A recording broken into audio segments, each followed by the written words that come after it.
ನಮೋ ಸಿದ್ಧಾಣ. ಎಂದಿನಂತೆ ಇವತ್ತು ಕೂಡ ನಾವು ಪೂಜ್ಯ 105 ಕ್ಷುಲ್ಲಕ ಧ್ಯಾನಸಾಗರ ಮಹಾರಾಜರ ಸನ್ನಿಧಿಯಲ್ಲಿ ಕುಳಿತುಕೊಂಡು ಒಂದಷ್ಟು ಧಾರ್ಮಿಕವಾದಂಥ ವಿಚಾರಗಳನ್ನು ಕುರಿತಂತೆ ನಮ್ಮ ಅರಿವನ್ನು ವಿಸ್ತರಿಸಿಕೊಳ್ಳುವ ಪ್ರಯತ್ನವನ್ನು ಮಾಡ್ತಾ ಇದ್ದೇವೆ. ಇವತ್ತು ಬಹಳ ಆಸಕ್ತಿದಾಯಕವಾದಂಥ ಒಂದು ಪ್ರಶ್ನೆಯನ್ನು ಇಲ್ಲಿರುವ ಒಬ್ಬರು ಶ್ರಾವಕಿಯವರು ಕೇಳ್ತಾ ಇದ್ದಾರೆ. ಪ್ರಾಯೋಪಗಮನ ಅಂದರೆ ಏನು ಅಂತ. ಯಾವುದೇ ನೀವು ಜೈನ ಕಾವ್ಯಗಳನ್ನು ನೋಡಿದಾಗ ಜೈನ ಕಾವ್ಯಗಳಲ್ಲಿ ಪ್ರಾಯೋಪಗಮನ ವಿಧಿ ಪ್ರಾರಂಭದಲ್ಲಿ ಬಡ್ಡಾರದಲ್ಲಿ ಅದು ಬರ್ತದೆ.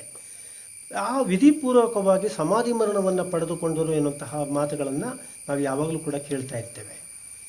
ಪರಿಚಿತವಾದಂತಹ ಪದ, ಆದರೆ ಅದರ ಅರ್ಥ ಏನು ಅಂತ ಕೇಳಿದ್ರೆ ನಮ್ಮಲ್ಲಿ ಬಹುಜನಕ್ಕೆ ಗೊತ್ತಿರೋದಿಲ್ಲ. ಹಾಗಾಗಿ ಇವತ್ತು ಪೂಜ್ಯ 105 ಕ್ಷುಲ್ಲಕ ಧ್ಯಾನಸಾಗರ ಮಹಾರಾಜರು ಇಂತಹ ಒಂದು ವಿಚಾರವನ್ನು ಕುರಿತಂತೆ ಪ್ರಾಯೋಪಗಮನ ಅಂದರೆ ಏನು, ಯಾವ ಸಂದರ್ಭದಲ್ಲಿ ಪ್ರಾಯೋಪಗಮನ ಎನ್ನುವಂಥ ಪದವನ್ನು ನಾವು ಬಳಕೆ ಮಾಡ್ತೇವೆ, ಈ ವಿಚಾರವನ್ನು ಕುರಿತಂತೆ ಕೆಲವು ಮಾಹಿತಿಗಳನ್ನು ನಮ್ಮ ಜೊತೆ ಹಂಚಿಕೊಳ್ತಿದ್ದಾರೆ. ತಮಗೆಲ್ಲರಿಗೂ ಕೂಡ ಈ ಒಂದು ಧರ್ಮಸಭೆಗೆ ಸ್ವಾಗತವನ್ನು ಬಯಸ್ತಾ ಇದ್ದೇನೆ. ಇದೀಗ ಪೂಜ್ಯ 105 ಕ್ಷುಲ್ಲಕ ಧ್ಯಾನಸಾಗರ ಮಹಾರಾಜರಿಂದ ಪ್ರಾಯೋಪಗಮನ ಎನ್ನುವಂಥ ವಿಚಾರವನ್ನು ಕುರಿತಂತೆ ವಿಶ್ಲೇಷಣೆಯನ್ನು ನಾವು ಕೇಳಲಿಕ್ಕಿದ್ದೇವೆ.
मरण विभक्ति ग्रंथों के अंतर्गत अर्थात जिन ग्रंथों में मरणों के भेद प्रभेद वर्णित हैं, उन ग्रंथों में मरण के 17 भेद बताए, लेकिन वो 17 भेद विस्तार की अपेक्षा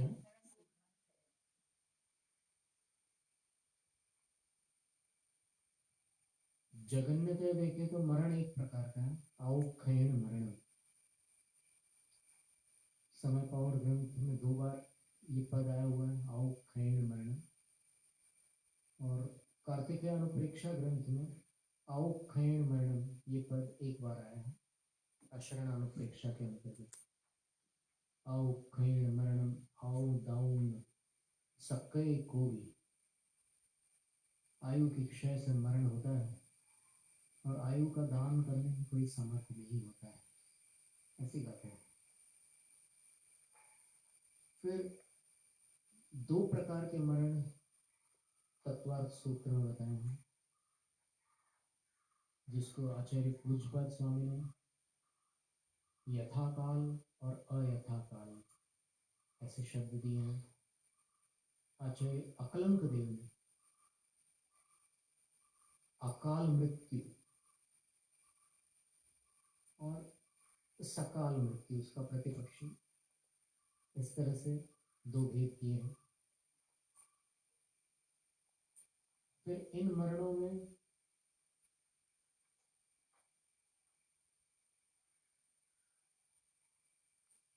गुणस्थानों की अपेक्षा से जो भेद किया जाता है और त्याग के क्रम की अपेक्षा और बाह्य सेवा शुश्रूषा की अपेक्षा जो अंतर किया जाता है, उसकी अपेक्षा मरण के और भेद हो जाते हैं। जैसे एक मिथ्या दृष्टि जीव है, उसकी मृत्यु चाहे कैसी भी हो, सकाल अकाल जो भी हो, वह मृत्यु बाल बाल मरण कहलाती है। प्रथम बाल शब्द जो है वो सम्यक्त के अभाव का सूचक है, और द्वितीय बाल शब्द जो है वो संयम के अभाव का सूचक है। बाल बाल मरण, न सम्यक्त है न संयम है, ऐसी अवस्था में मरण को प्राप्त हो रहा है तो उस मरण को बाल बाल मरण कहते हैं। फिर द्वितीय मरण जो बताया है वो बाल मरण है, संयम तो नहीं है लेकिन सम्यक्त है, तो सम्यक्त पूर्वक संयम रहित मरण को बाल मरण कहा। तदुपरांत बाल पंडित मरण, बाल का अर्थ कुछ असंयम है, पंडित का अर्थ कुछ संयम है।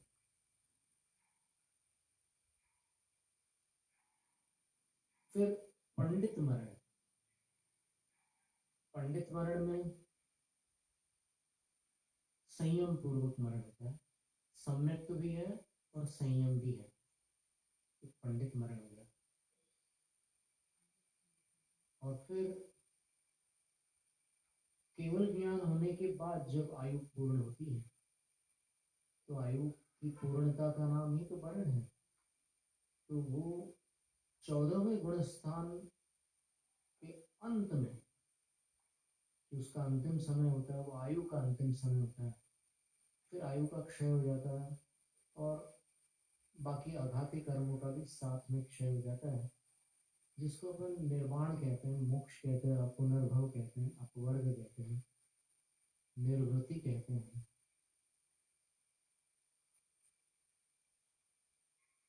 वो मरण पूर्वक ही निर्वाण होता है। जब तक आयु उदय में है तब तक निर्वाण की अवस्था नहीं, निर्वाण अवस्था को सिद्धावस्था भी कहते हैं। तो जिस मरण से सिद्धत्व प्रकट होता है, सिद्ध पर्याय उत्पन्न होती है, उस मरण को पंडित पंडित मरण कहते हैं।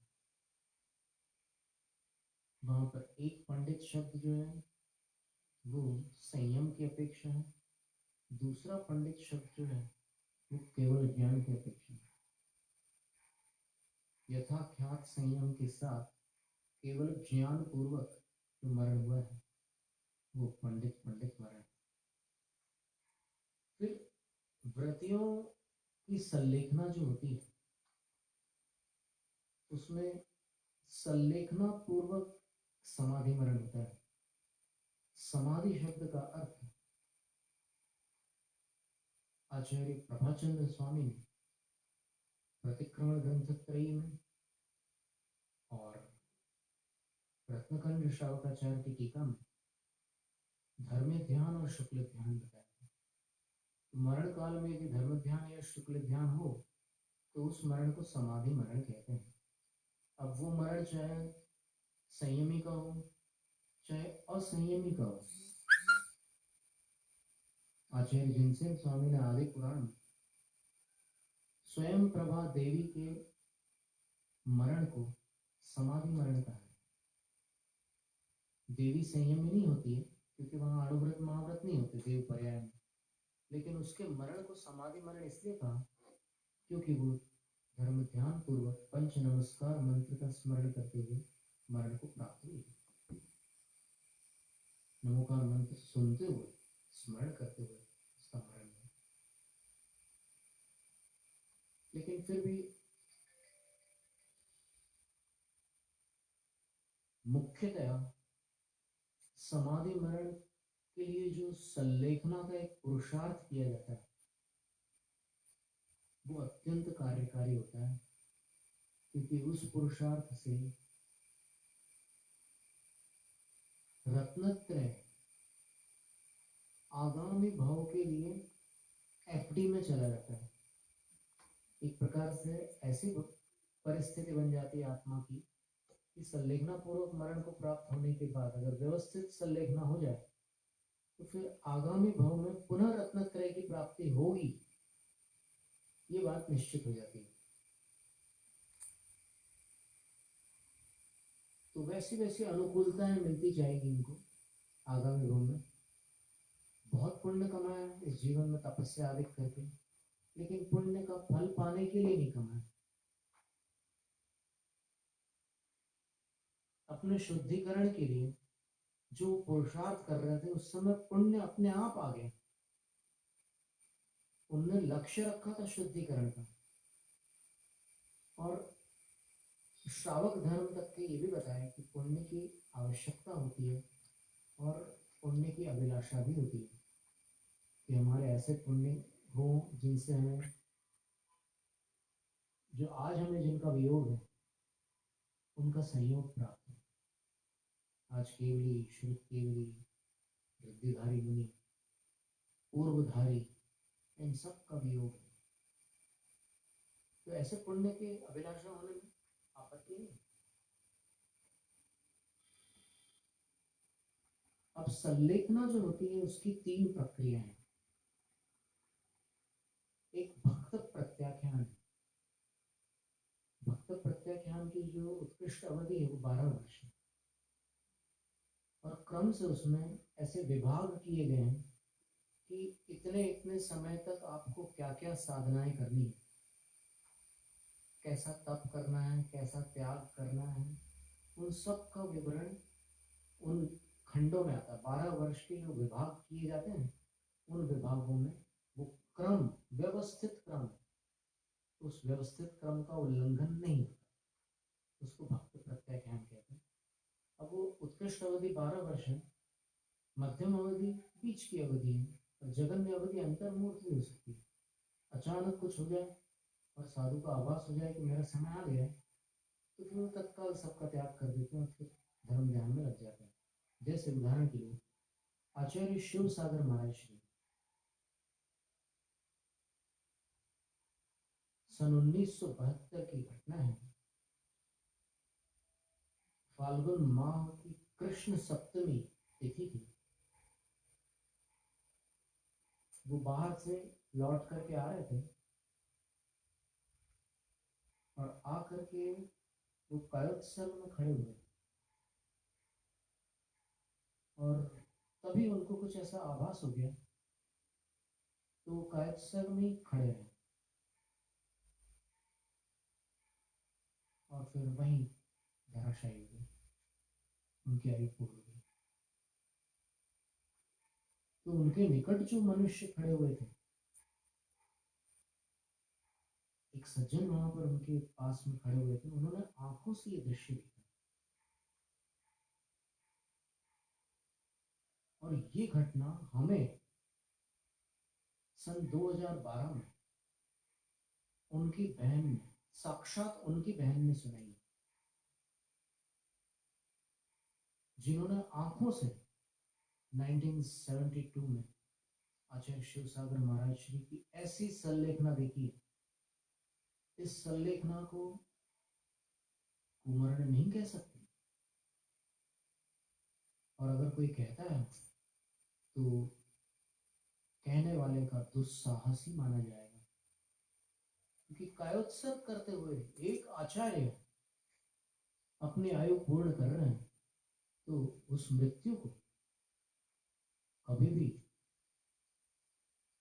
अनुचित उपमा नहीं दी जा सकती। एक प्रकार से वो उत्तम मरण है। उत्तम इसलिए क्योंकि वो कायोत्सर्ग मुद्रा उत्थित उत्थित कायोत्सर्ग मुद्रा है। मूलाचार में 4 भेद किए कायोत्सर्ग के। उत्थित उत्थित का अर्थ होता है वो उठे हुए हैं, खड़े हुए हैं, और उत्थित अंदर से भी उत्थित है, सावधान है। तो डबल उत्थित है, देह से भी उत्थित है और जीव से भी उत्थित है। ऐसे कायोत्सव के काल में प्राण विसर्जित करने वाले महागुरु शिवसागर आचार्य, उनका स्मरण करके भी मस्तक नत हो जाता है। उनको हृदय से नमस्कार। अब इसमें कोई कह सकता है कि उन्होंने अपना आचार्य पद नहीं छोड़ा था और उन्होंने संघ का भार किसी को नहीं सौंपा था, तो फिर संलेखना कैसे हुई होगी? वो विकल्प तो होगा ही उनको आचार्यत्व का। एक बात याद रखना, जैनेन्द्र सिद्धांत कोश में देखना कि ऐसी स्थिति में क्या होता है। वहां पर यहां तक के लिखा हुआ है कि यदि कोई आचार्य ध्यान में लीन होकर श्रेणी पर आरूढ़ हो जाए, 8वें आदि गुण स्थान को प्राप्त कर ले, तो कहाँ का आचार्य पद? सब विकल्प छूट जाते हैं और निर्विकल्प समाधि में शुद्धोपयोग को प्राप्त होकर वो केवली और सिद्ध पद को प्राप्त कर लेते हैं। इसलिए जो छोटे मोटे जो गणित जोड़ने वाली परिस्थिति या संस्कार है, ये व्यापारियों का गणित कर्म सिद्धांत में नहीं चलता। कर्म सिद्धांत में विशुद्धि और संक्लेश का गणित चलता है। और जिस गणित से आप एक आचार्य का हिसाब जोड़ रहे हैं, वो गणित कर्म सिद्धांत के अनुसार आपके लिए अत्यंत अनिष्टकारक सिद्ध हो सकता है। इसलिए सीधा रास्ता तो ये है कि विनय और भक्ति और वात्सल्य, इन 3 भावों को जो अपने जीवन में बनाए रखता है, उसका मरण कुमरण नहीं होता।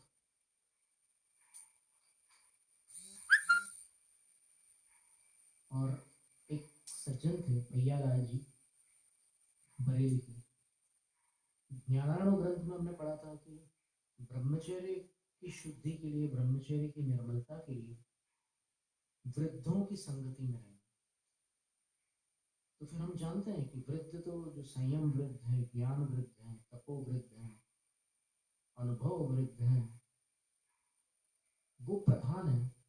पर वयोवृद्ध को भी हम साधारण नहीं समझते, क्योंकि वयोवृद्ध जो लोग होते हैं और वयोवृद्ध होने के साथ जिनका जैनत्व के प्रति अथवा जिनका सदाचार के प्रति रुझान है, उनके जीवन की अनुभूतियां अनमोल होती है। तो हम ऐसे वृद्धों से बहुत सुंदर सुंदर बातें सुना करते थे, हमेशा से सुनते हैं, अभी भी हम मौका मिलता है तो सुनते हैं। तो उन्होंने एक बहुत सुंदर बात कही थी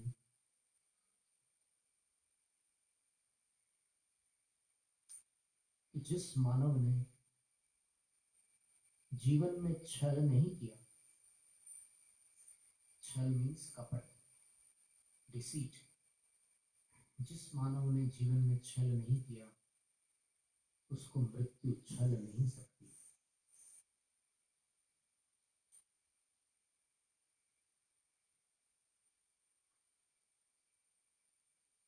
तो अपना जीवन यदि निश्चल हो तो मरण सफल हो। प्रायोग्य विधि संन्यास, अब ये तो भक्त प्रत्याख्यान की चर्चा थी। इसके बाद प्रायोग्य विधि और भक्त संन्यास के बीच में एक और विधि आती है, उसका नाम इंगिनी मरण। भक्त प्रत्याख्यान में अपने शरीर का उपचार स्वयं भी कर सकते हैं और अन्य से भी करा सकते हैं। इंगिनी मरण दीर्घ संगनन वालों को प्राप्त होता है और वो दूसरों से उपचार नहीं कराते। मरण के पूर्व की स्थिति बड़ी नाजुक होती है, उपचार की आवश्यकता पड़ जाती है बड़े बड़े ताकतवरों को, लेकिन वो नहीं कराते। आचार्य शांति सागर महाराज ने इसका एक अभ्यास किया था। वो जानते थे कि ये इसके पात्र वास्तव में दीर्घ संगननधारी मुनिराज है, लेकिन फिर भी उन्होंने इस पंचम काल में इसका काफी कुछ अभ्यास किया था। इंगिनी मरण कहते हैं। दूसरों से सेवा स्वीकार नहीं करेंगे। फिर जो अंतिम मरण है वो है प्रायोपगमन। उसके दो और नाम हैं, प्रायोग्य विधि और पादोपगमन। प्रायोग्य विधि संन्यास, पादोपगमन संन्यास और प्रायोपगमन संन्यास। इस संन्यास में न स्वयं अपनी सेवा की जाती है, न किसी अन्य से सेवा ली जाती है। और इस संन्यास में इसकी जो उत्कृष्टता है उसका वर्णन तो बड़ा अद्भुत है। ये संन्यास वज्र वृषभ नाराज संगननधारी महामुनि धारण करते हैं, जैसे सुकुमार स्वामी ने किया था। कोई भी उपसर्ग हो जाए, कोई भी परीक्षा आ जाए, वो प्रतिकार नहीं करेंगे। यहाँ तक कि आंख की पलकों में अगर कोई चीज चुभ जाए, कोई धूल या तृण आकर के आंख में लग जाए, तो उसको जीवन भर अलग नहीं करेंगे, न किसी अन्य से करवाएंगे। क्या साहस होगा,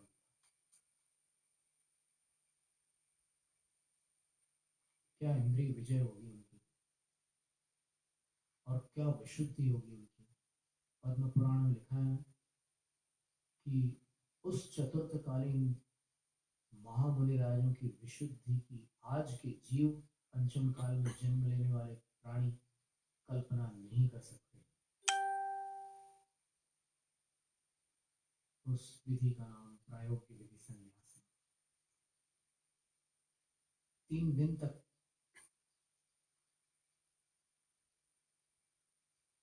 उस शालिनी ने पूर्व वैरवश सुकुमार स्वामी के शरीर को खाया, उसके बच्चों ने भी खाया, लेकिन इन्होंने कोई विकल्प नहीं किया,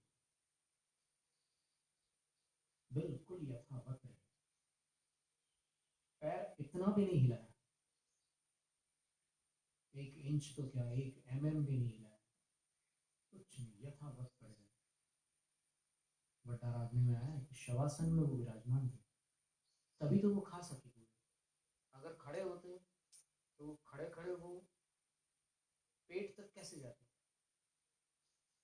क्योंकि अंतिम दिन तीसरे दिन उसने पेट की आंतें निकाली खींच करके, इंटेस्टाइन्स उसने एब्डोमेन को फाड़ करके अंदर से बाहर निकाल ली।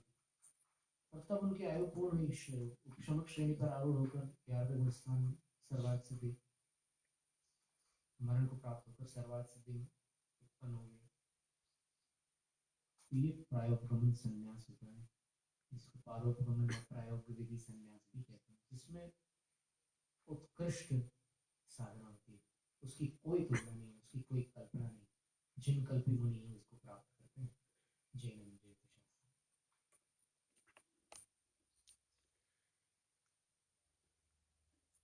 ಜೈನ ಧರ್ಮದ ದೃಷ್ಟಿಯಲ್ಲಿ ಮರಣ ಎಂದರೆ ಏನು, ಮರಣವನ್ನ ಸ್ವಾಗತಿಸುವ ವಿಧಾನ ಇದು ಬಹಳ ಮಹತ್ವವಾದದ್ದು. ತುಂಬಾ ಅರ್ಥಪೂರ್ಣವಾದಂತಹ ಒಂದು ವಿವರಣೆಯನ್ನು ನಾವಿವತ್ತು ಇಲ್ಲಿ ಕೇಳಿದ್ದೇವೆ. ಮರಣಗಳಲ್ಲಿ ಹಲವು ಸ್ವರೂಪ ಇದೆ. ಬಾಲ ಮರಣ, ಬಾಲಮರಣ, ಬಾಲ ಪಂಡಿತ ಮರಣ, ಪಂಡಿತ ಮರಣ, ಪಂಡಿತ ಮರಣ ಅನ್ನುವಂಥ ವಿವರಣೆಗಳನ್ನು ನಾವಿಲ್ಲಿ ಗಮನಿಸಿದ್ದೇವೆ. ಯಾವ ಜೀವ ಮಿಥ್ಯಾದೃಷ್ಟಿಯಾಗಿ ಸಂಯಮರಹಿತವಾಗಿ ಸಾವನ್ನ ಪಡೆದುಕೊಳ್ತದೆಯೋ ಅದನ್ನ ಬಾಲ ಮರಣ ಅಂತ ಹೇಳ್ತೇವೆ. ಯಾವ ಜೀವದಲ್ಲಿ ಸಮ್ಯಕ್ತ್ವ ಇದ್ದು ಸಂಯಮ ಇರುವುದಿಲ್ವೋ ಅದನ್ನ ಬಾಲಮರಣ ಅಂತೇವೆ. ಸ್ವಲ್ಪ ಮಟ್ಟಿಗೆ ಸಂಯಮ, ಸ್ವಲ್ಪ ಮಟ್ಟಿಗೆ ಸಮ್ಯಕ್ತ್ವ ಇರುವಂತಹದ್ದು ಬಾಲ ಪಂಡಿತ ಮರಣ ಅಂತ ಅನಿಸ್ಕೊಳ್ಳುತ್ತೆ. ಸಮ್ಯಕ್ತ್ವಶಾಲಿಯಾದಂತಹ ಮರಣ ಪಂಡಿತ ಮರಣ ಅಂತ ಅನಿಸ್ಕೊಳ್ತದೆ.